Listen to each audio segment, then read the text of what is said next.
girawo abenazigo mukimanyi nekangulumira twemfasayizinga ennyo mu buyonjo n'okuwonya endwadde bwetujja okutuuka n'okuba abalamu mu maaso awo kuba tulina bingi byetwetagisa okutuukako 2026 tulina ekirooto tugenda kukyusa Ntenjeru South tufune omukulembeze abeera mu bantu abasulamu ababeeramu ate ng'akola emirimu gyabwe gye bakola. Saawa eno tulina insecurity mu ggwanga. Nange wendi ndi bubunkenke kuba ndi munabyabufuzi.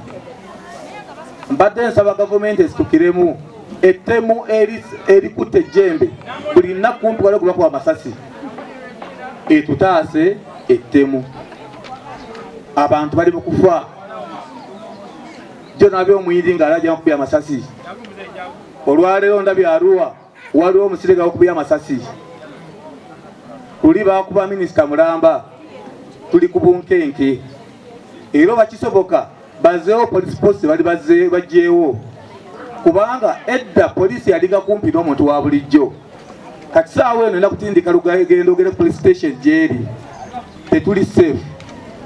Era ettemu eri mu gavumenti ennaku zino mu Uganda yaffe litweraliikiriza ffe abagala okuvaayo okuweereza abantu. Nsaba naawe nange buli omu abeere mpega ku munne. Bw'olaba omuntu yenna gweekengedde ripootinga. N'obubbi bususse.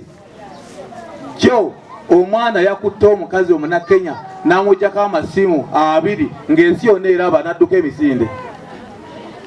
Waliwo tukolere nazigo wali. Naye obumenyi bw'amateeka bususse. Nze ndowooza gavumenti yali situkiddemu kubanga ino tukuuma ekole ku nsonga eyo.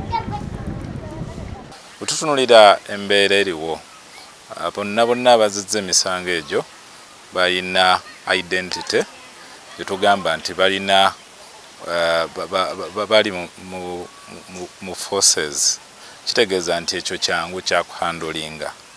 Bwe tudda eri bakama baffe abakulira amagye, abakulira poliisi, abakulira private gundi tugamba nti baddemu bayite abantu baabwe baba training buto ku ngeri gye tuhandolingamu oba relationship wakati w'omuntu ali mu military ne civilian.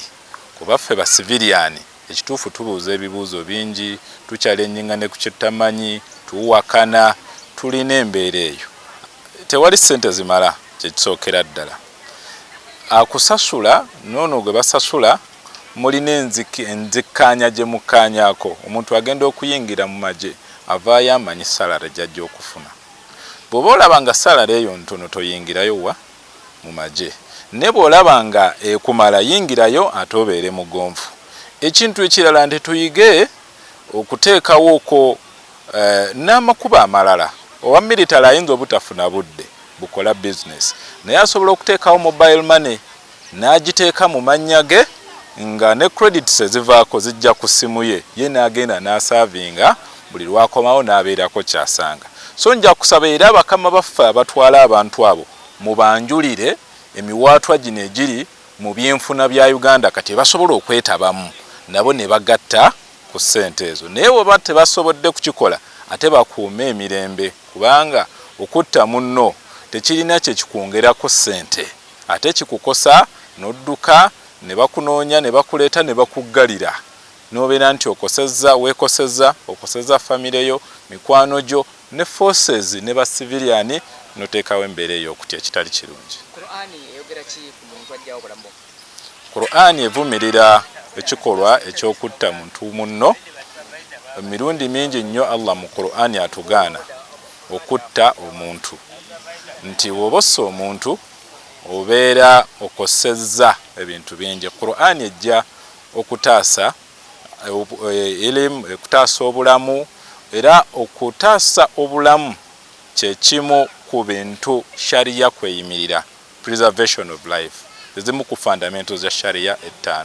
So ffe ng'Abasiraamu tuvumirira ne kuvumirira yenna omuntu akwate mundu natta munne awatali kumukanga konna. Waliwo abatta ng'abadde defendinga. Ne wabeera watta omuntu ali defenseless.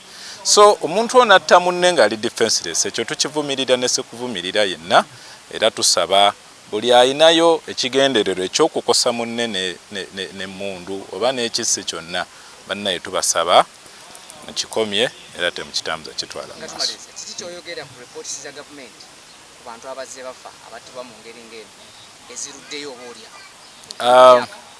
Nja kusaba abakungu bekikwatako okutuzzaamu essuubi. Ebiseera ebisinga ripooti bwerwawo abantu baggwamu essuubi. And waliwo enjogera y'abazungu egamba the world does not tolerate a virtue. Buli lwe tulindirira ripooti n'etadda tubeera ne theory ezaffe ze tuteekawo. Gavumenti yekirimu, gundi yeyamutta, badde bawalanagana ne gundi. So ekyo kyennyini nnyini ekya ripooti okuvaayo kirina unrest gye kiteekawo mu bantu.